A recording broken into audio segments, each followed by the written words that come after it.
Welcome to Chapter 40's PTB, the Jason chapter. Let's jump right into it. The Slasher!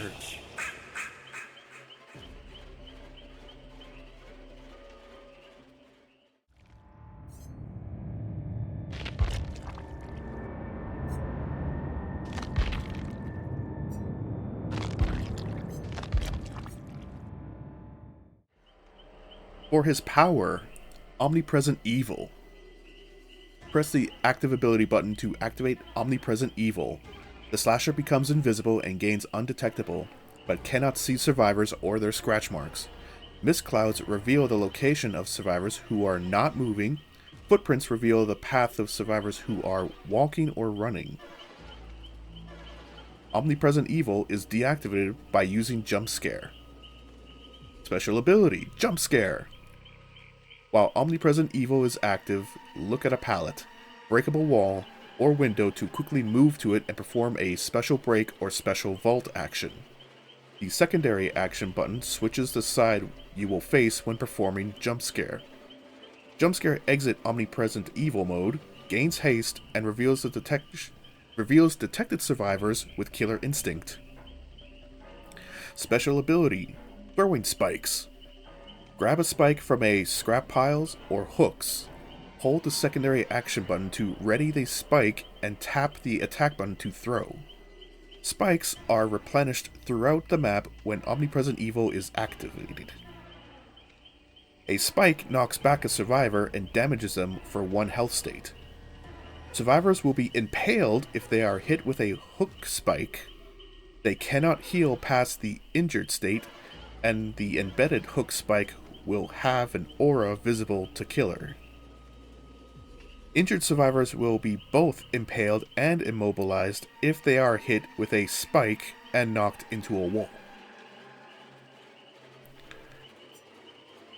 Is first teachable. Hex, Scared to Death.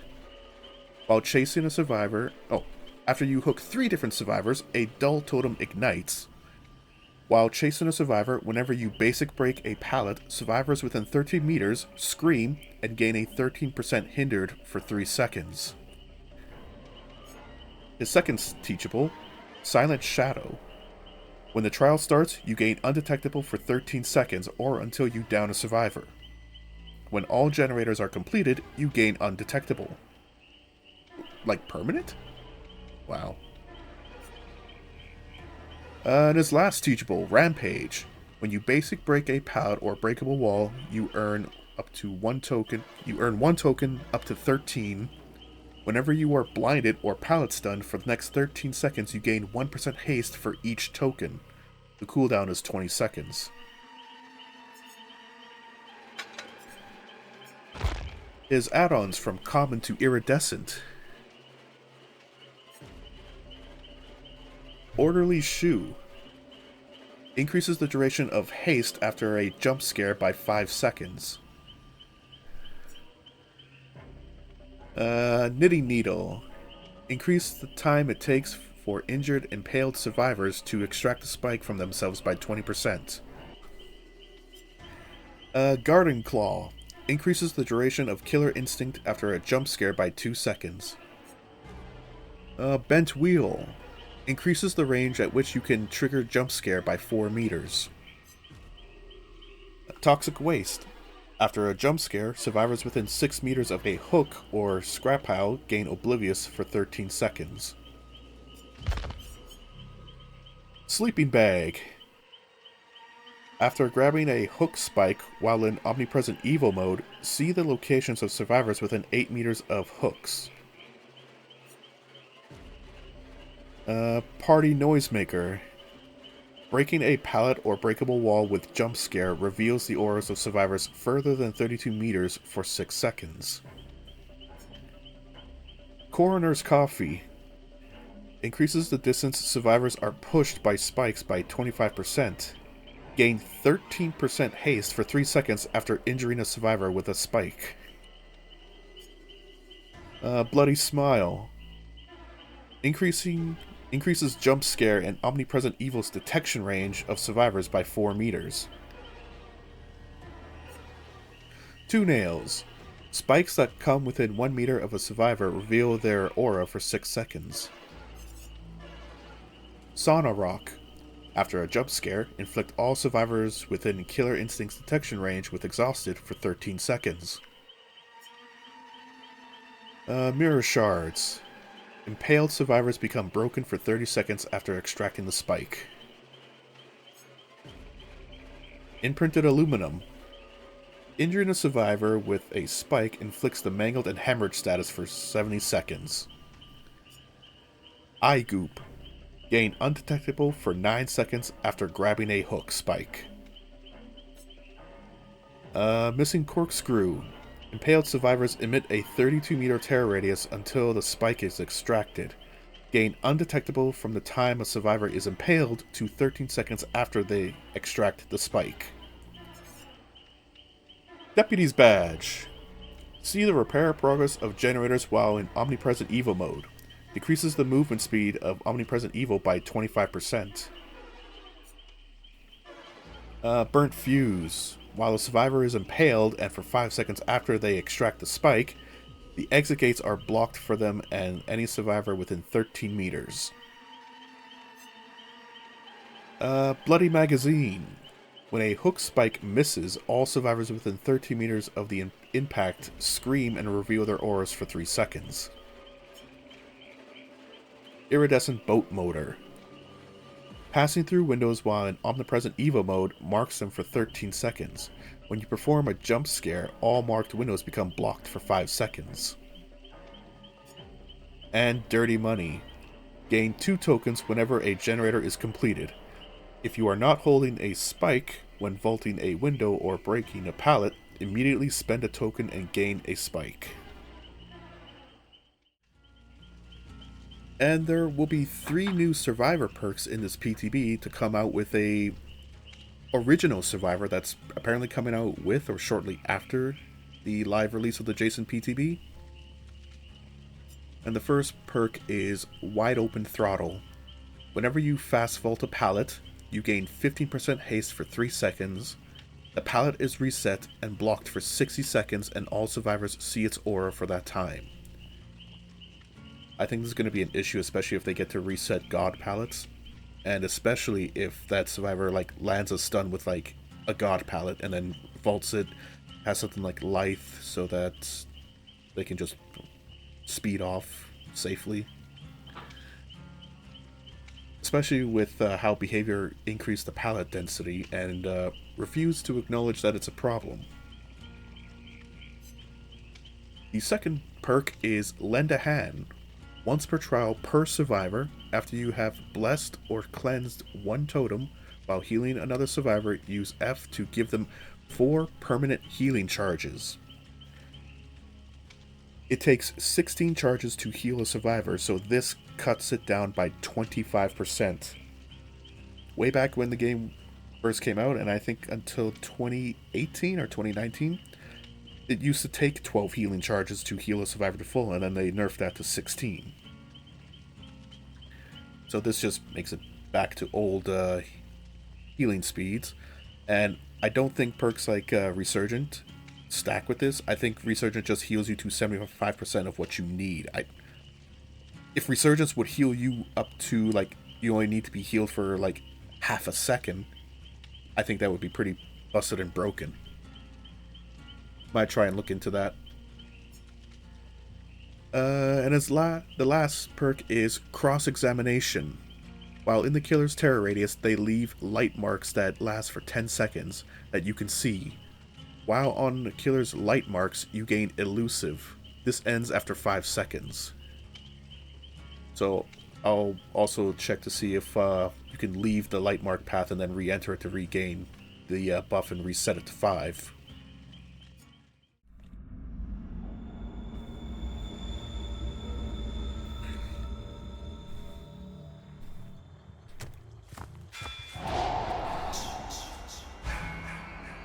Ironworks.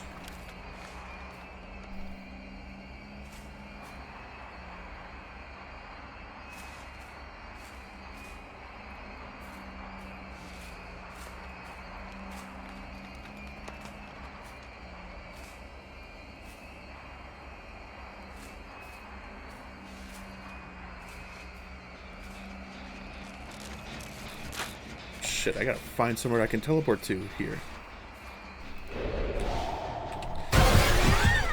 I just happened to come across her.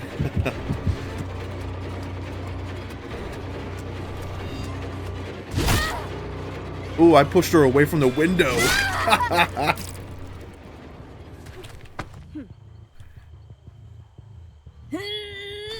Oh, here's a hook.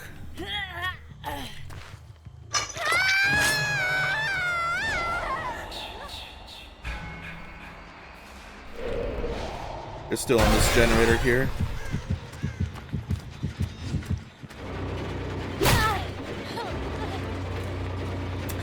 No, come on, play the game.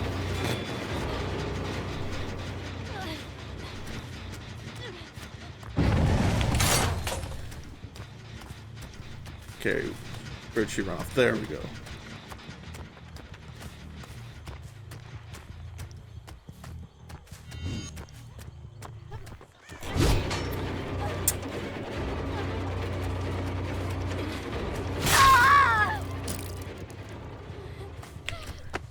Pick you up.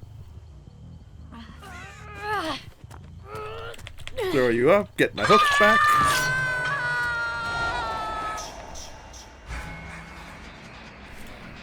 Oops.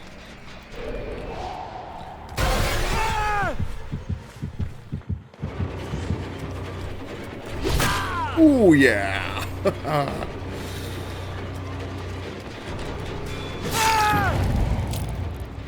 Sorry, Dwight. Oh no! You didn't... Oh, you missed the timing. Oh boy.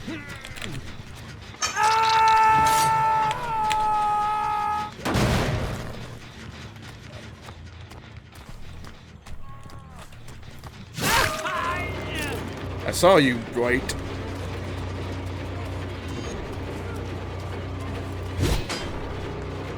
Man, I gotta get down the, where the reticle is.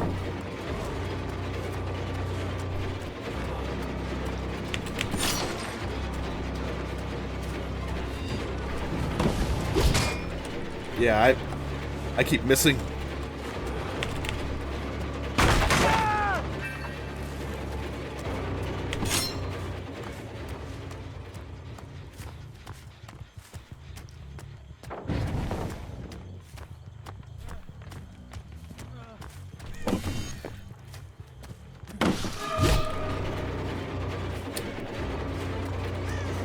Like, I'm just missing him by very slight amounts.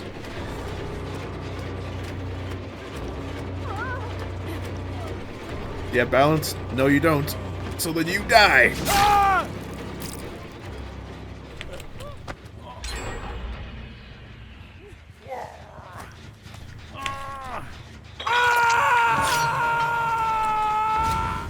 Oh, blast mine, you... I heard you behind me. Hold on, let me just break this real quick. Oh, wait, why is it... Did I already break it?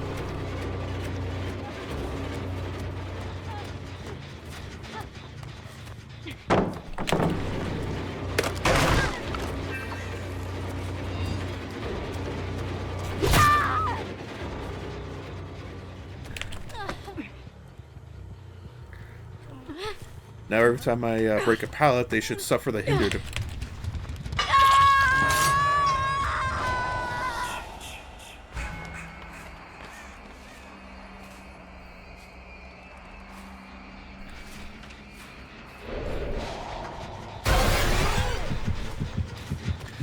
Pallets. Oh, I thought it was blocked. I guess that block doesn't last very long.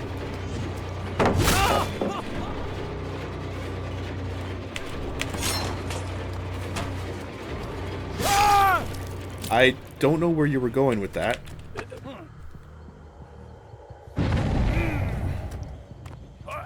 And I have to go to this pallet, or this hook, because I took that hook there.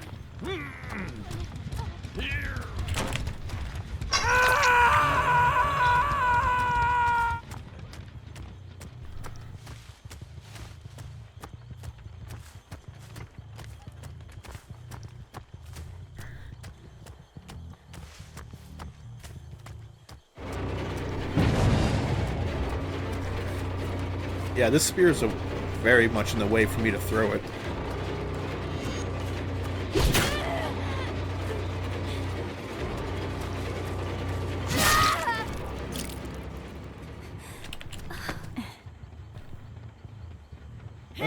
This Rampage perk seems like it takes way too much to get going.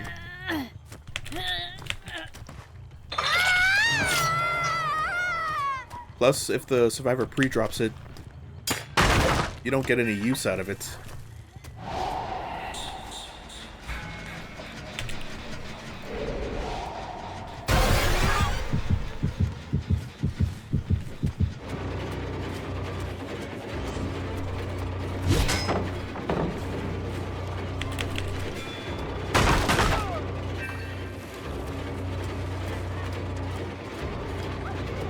Slice! Oh, let me just get this hook here.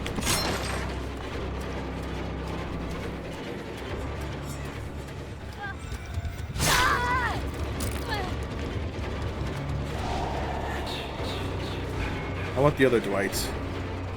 I want to find that Dwight. You can't break generators while...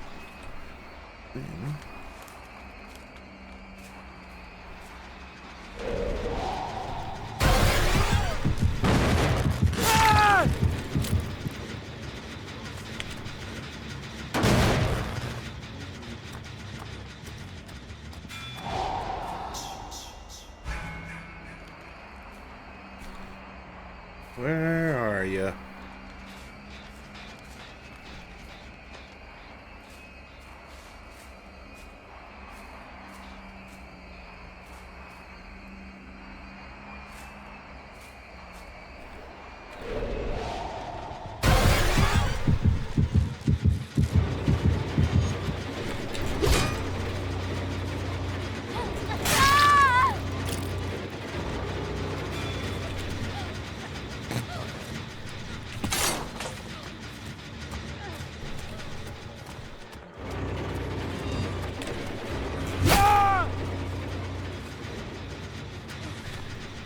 Oh, time to kill.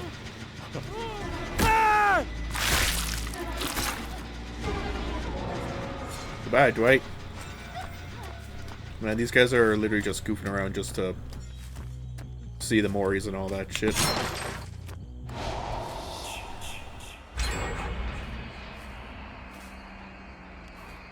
But I was looking for the other Dwight. See, dead zones like here, there's a large radius where you can't reappear.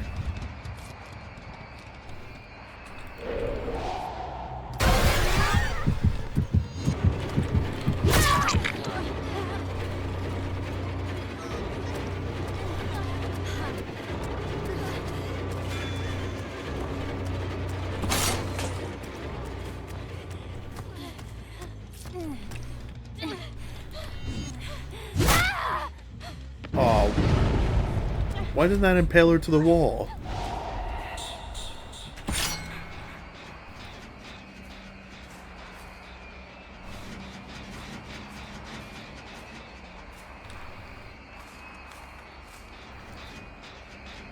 Where is this other Dwight? I'm literally throwing the match just to find him. It's these two.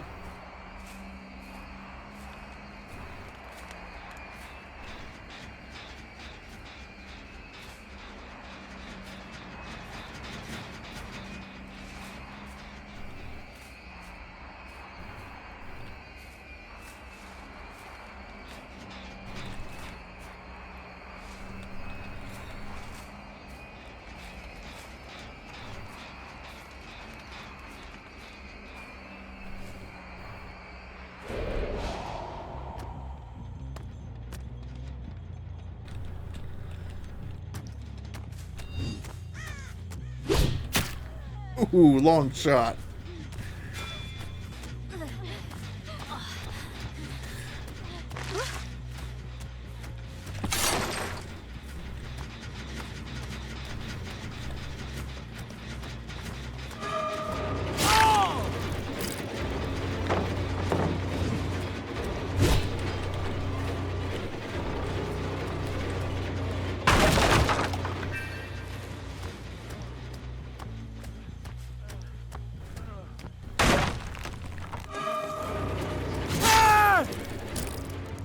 Sorry, Dwight.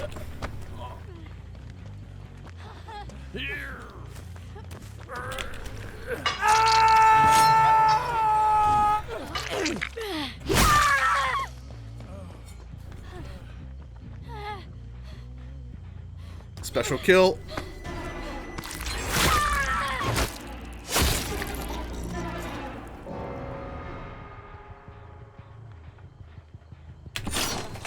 Brutal.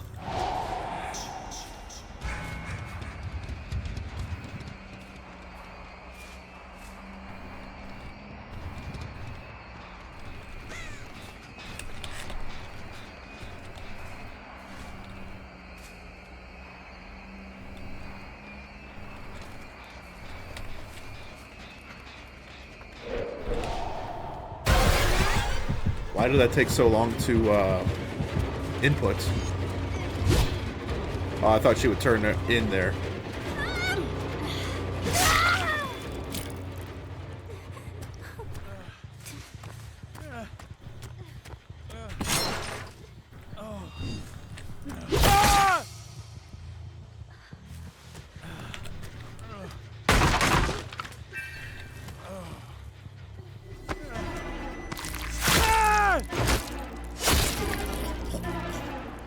Yeah, these guys were playing around just so they could see all the new stuff.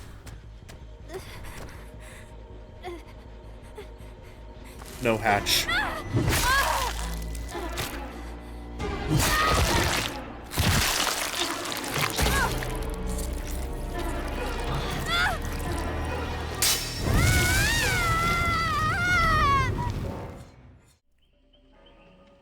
For Jason's power, is omnipresent evil. When he activates it, survivors see a giant poof of mist form around him, and he slowly vanishes into that mist, which is the duration delay that it takes before he can actually activate a jump scare on a location. This makes it hard to spam the power in chase to get on top of the survivor, because as soon as the sound cue plays for Jason going into his omnipresent evil, survivors can just run off to a different tile, different loop. And the omnipresent evil fog that accompanies the map with this mode makes it a little hard to see the glowing red footsteps that survivors leave by when they're running or walking. And I think survivors who are crouch walking don't leave any red footprints, which can make it annoying to try and track survivors, but it's given. You can't have like perfect unstoppable tracking, but it's annoying at the least. And I kind of wish that the range that you can detect a survivor while in omnipresent evil was just a little bit larger. Like maybe give half of the add-on to the base kit and reduce the add-on a little bit.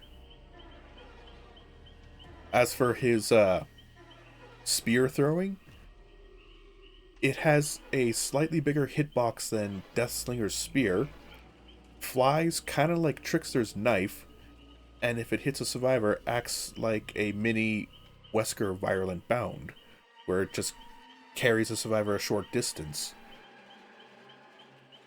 And only if you hit a survivor who is injured can that impale them onto a wall. And I don't remember if it has to be like a hook spike or a scrap spike, but I think it's tied strictly to the hook spike. One problem I did find with his power is sometimes there are some dead zones where there isn't a scrap pile or a hook to retrieve your power from, and in many cases you have to go a long distance out of your way just to re-equip yourself with a hook. I think Behavior needs to maybe look into creating a few more scrap piles around the map so that there isn't a lot of dead zones for this. Or I would also like a slight increase into the range of grabbing one, like maybe an extra meter, 1.5 meters to grab a hook spike. As for his perks, Hex Scared to Death is going to be much less useful on killers with power breaks.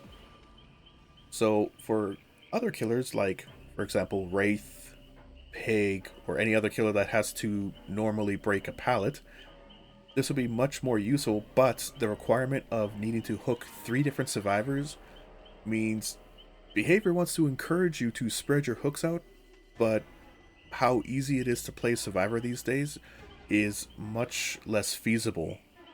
Since this perk is only going to be working with killers who have to normal break a pallet, maybe drop it down to 2 survivors. After all, it is still a hex totem perk, which means it can be easily destroyed by the survivors and then you don't get it for the rest of the match. As well, for the 13% hindered for 3 seconds. 3 seconds is not a very long time. And I'm pretty sure that as survivors drop the pallet and are running away while you're breaking it, I'm pretty sure they can still reach any tile before you catch up to them. So another meh perk. His second perk, Silent Shadow, is pretty much Lethal Pursuer but for undetectable. Granted, this won't be super useful for killers who don't have mobility, except at the end game, possibly. For killers like Hillbilly, who has an add-on that while he's undetectable, his chainsaw makes no noise, this would be a pretty good fun perk to use on him. Or any other killer that has high mobility.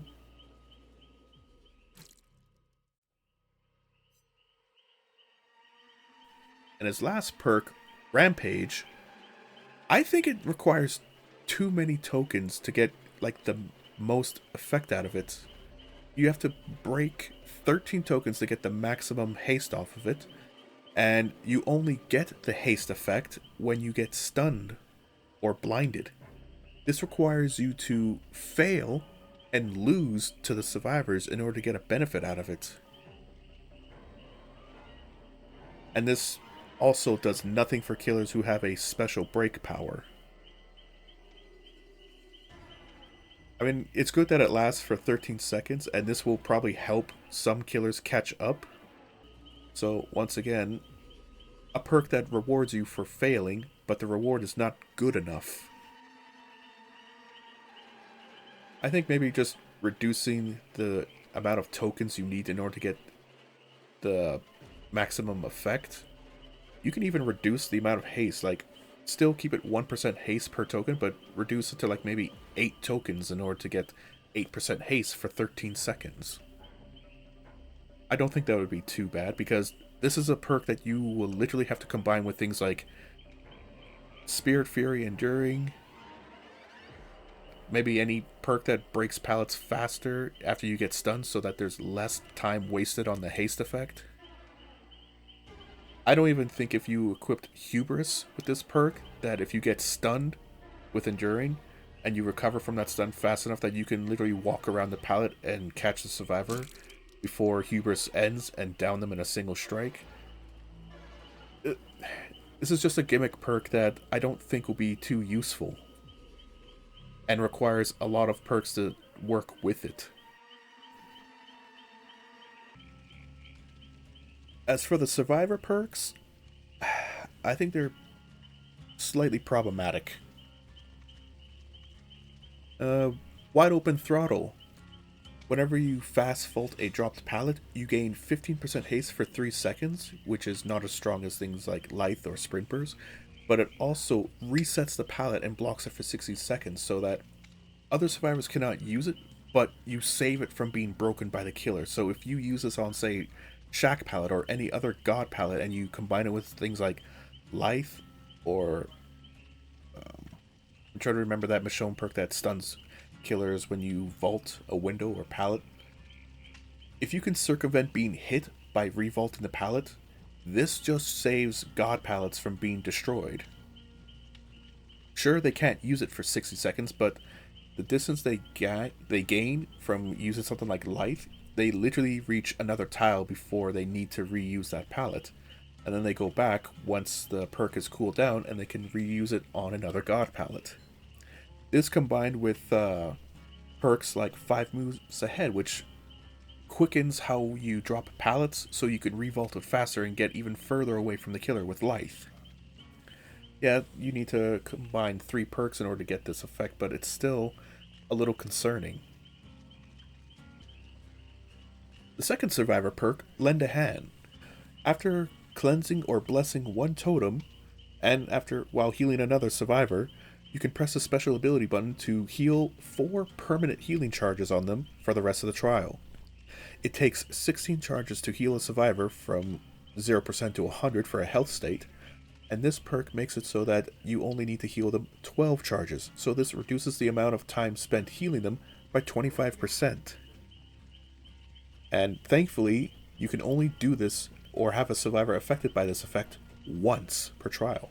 So you can't stack them on you can't stack them on the same survivor, and other perks that affect the healing rate, like Resurgence, only heals you 75% of what's needed to be healed in order to get a health state. So you can't just pop on Resurgence with this and expect to be like, oh, I'm like 99% healed as soon as I get off a hook. However, combining this with perks like Botany Knowledge, reducing the 12-second heal to 6 seconds just with a 50% healing bonus, makes this perk a little problematic for healing builds now. And the third survivor perk, Cross Examination. While the killer leaves a trail of light footsteps for 10 seconds, and if you walk upon this trail, you gain Elusive. But you can constantly get Elusive until you leave this path, and then that lasts 5 seconds afterwards. So if you walk on the path, gain Elusive, walk off the path, and then walk back on the path before you lose the Elusive, it refreshes it. And Elusive removes your aura, your scratch marks, pools of blood, and grunts of pain. This can make it especially hard to track a survivor during a chase.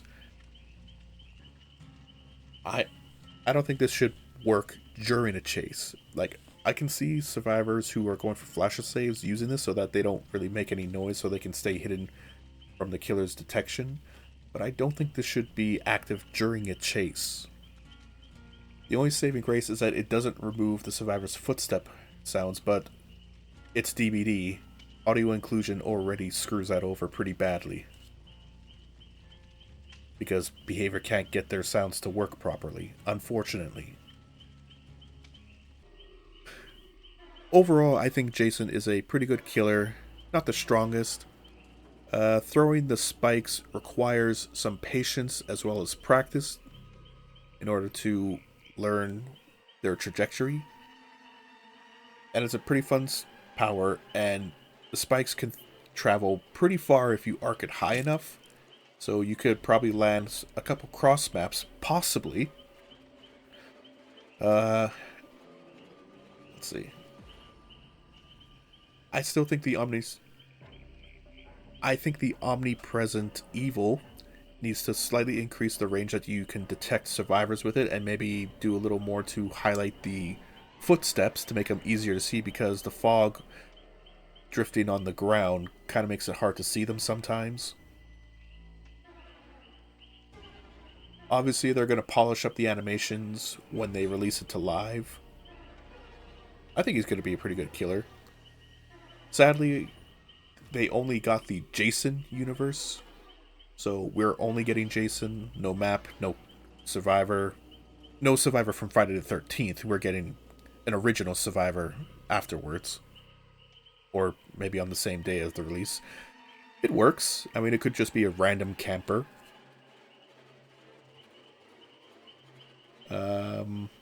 Yeah, I think Jason's going to be pretty fun to play.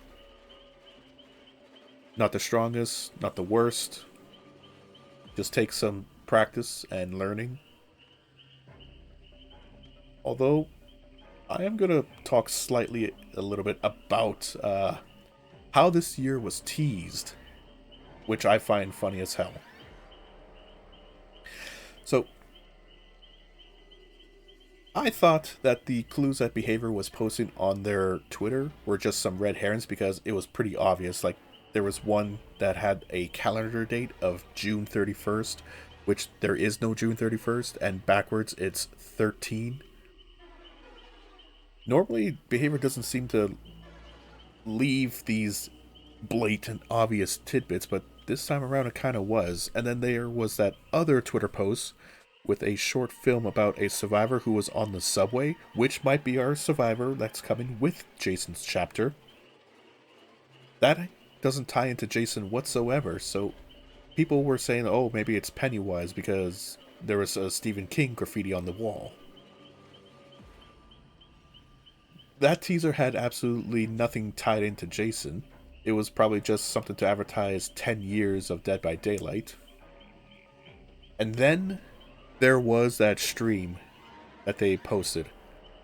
They posted an announcement, hey guys, there's a stream happening May 22nd at 9 p.m. Eastern. Tune in to find out what's happening.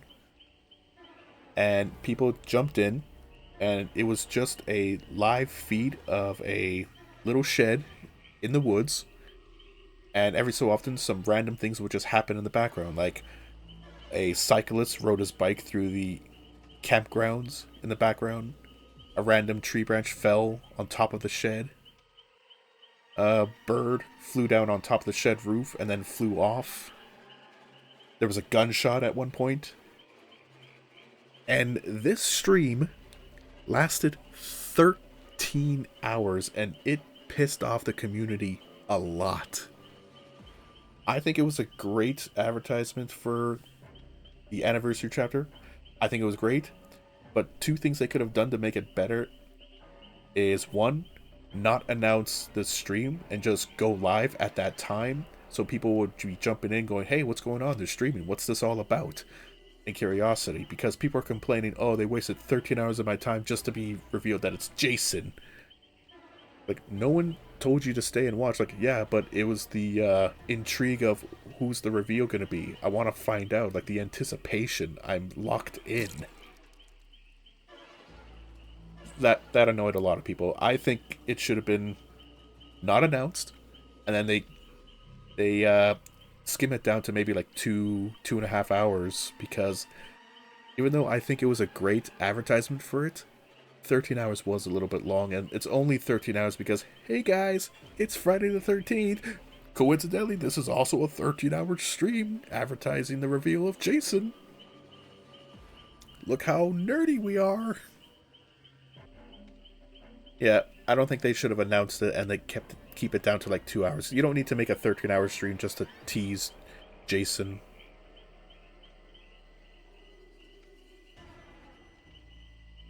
But man, everybody got so angry at that, which is a brilliant marketing strategy, because people who are angry about it are going to tweet about it, and then people who enjoyed it are also going to tweet about it, and it doesn't matter if you're angry or not about it, it gets the word out.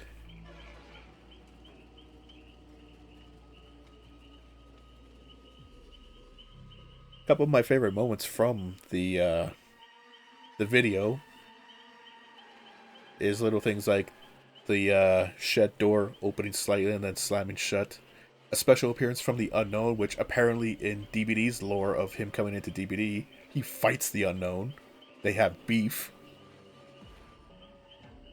There's many moments where it's late at night and you see a camper going through the woods with a flashlight. It's like shaking around everywhere because he's a little frantic and scared, and then he sees something, gets startled, and then just runs away. I think that was funny as hell. It just needed to be a lot shorter. Either way, I can't wait for Jason to come out and practice his power kit and get better at it. Maybe finally learn exactly where to aim the spear, where the center point is. But that's everything.